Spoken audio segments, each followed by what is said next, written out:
Hello दोस्तों, मैं दीपक मिश्रा स्वागत करता हूं अपने चैनल वो भयानक यादों में। दोस्तों, कहानी अगर पसंद आ रही हो तो लाइक, शेयर, कमेंट और सब्सक्राइब करना अवश्य करें। दोस्तों, आपके सब्सक्राइब करने से आगे बढ़ने की प्रेरणा मिलती है। और दोस्तों, इन कहानियों को सिर्फ मनोरंजन के तौर पर सुनें। हमारा उद्देश्य अंधविश्वास को बढ़ावा देने का नहीं है, सिर्फ आप लोगों का मनोरंजन का है। तो दोस्तों, पहले जो कहानी आपको सुनाई थी पनौती भूत, उसका आगे का भाग। जब सारे गांव वाले और सरपंच सब लोग जब तांत्रिक और साधु के पास गए और उनसे उपाय पूछा कि महाराज आप कुछ उपाय बताइए, ये हमारे गांव पर कैसी विपदा आ पड़ी है, तो साधु ने कहा, अरे मूर्खों, तुम लोगों ने तो पहले ऐसा गलत काम किया, एक बेगुनाह इंसान की जान ले ली बिना सोचे समझे, और अब आए हो प्रायश्चित करने के लिए। अरे मैं जो देख रहा हूँ, मुझे तो लगता है वह उसकी प्रेत आत्मा तुम सब लोग का समाप्ति कर देगी। सारे गांव पर कहर टूटेगा, आग की बरसात होगी, सूखा पड़ जाएगा, अकाल आ जाएगा, तुम लोग तड़प तड़प के मरोगे। मैं तो अपनी शक्ति से यही देख रहा हूँ कि वह बहुत ही क्रोधित हो चुका है और उसके साथ की जो आत्माएं हैं वह भी तुम्हें नहीं छोड़ेंगी, क्योंकि तुम लोगों ने बहुत ही बड़ा कुकर्म किया है। यह सुनकर सभी गांव वाले थर थर कांपने लगे। बोले, महाराज हमारी जान बचाइए, इस गांव के ऊपर रहम कीजिए। अरे जाओ, किसी और के पास जाओ, इन कामों में हम तुम्हारी क्या मदद कर सकते हैं।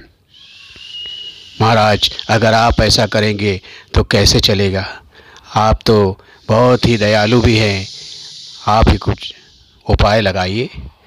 ठीक है, जब इतना गिड़गिड़ा रहे हो तो उपाय लगाता हूँ।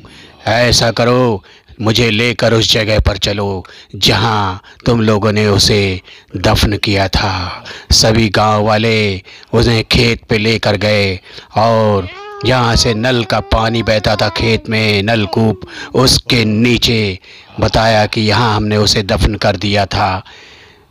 ठीक है, अब सब लोग पीछे हट जाओ और सुनो, कोई भी अपनी जगह से मत हिलना।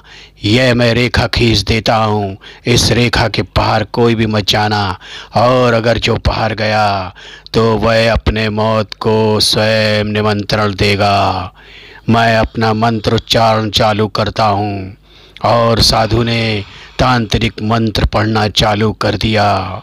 मंत्र पढ़ते पढ़ते जैसे खेत में भूचाल आ गया, काली घटाएं छाने लगीं और बरसात होने लगी, बिजली चमकने लगी। यह देखकर सब लोग चौंक गए और कुछ ही देर में उस जगह से एक भयंकर काला धुआं निकला। सब गांव वाले थर थर कांप रहे थे और एक प्रेत प्रकट हुआ। साधु ने कहा, इन्हें किस लिए परेशान कर रहा है तू? तब उस प्रेत ने कहा, महाराज आपसे हमारी कोई दुश्मनी नहीं है, आप लोग चले जाइए, इन्हें छोड़ दीजिए, बस मैं इन गांव वालों को चुन चुन के मारूंगा। नहीं, हम लोग तुम्हें ऐसा नहीं करने देंगे, हम साधु हैं और हमारा काम है सब लोग की रक्षा करना। तो तुम्हें मुक्ति दिलाने के लिए हम आए हैं, हम तुम्हें मुक्ति देते हैं ताकि तुम्हारी आत्माएं अब नहीं भटकेंगी। तुम सब जो भी इस खेत में रहते हो, हम सभी को मुक्त कर देते हैं। नहीं, हमें मुक्ति नहीं चाहिए, हमें बदला चाहिए, सारे प्रेत चिल्ला रहे थे। लेकिन साधुओं ने मंत्र चालू कर दिया और अपने कमंडल से मंत्रों का जल लेकर उनके ऊपर छिड़क दिया, और देखते ही देखते खेत में भयंकर हाहाकार मच गया और वह प्रेतात्माएं जलाकर भस्म हो गईं और आकाश वायुमंडल की तरफ उड़ती हुई चली गईं।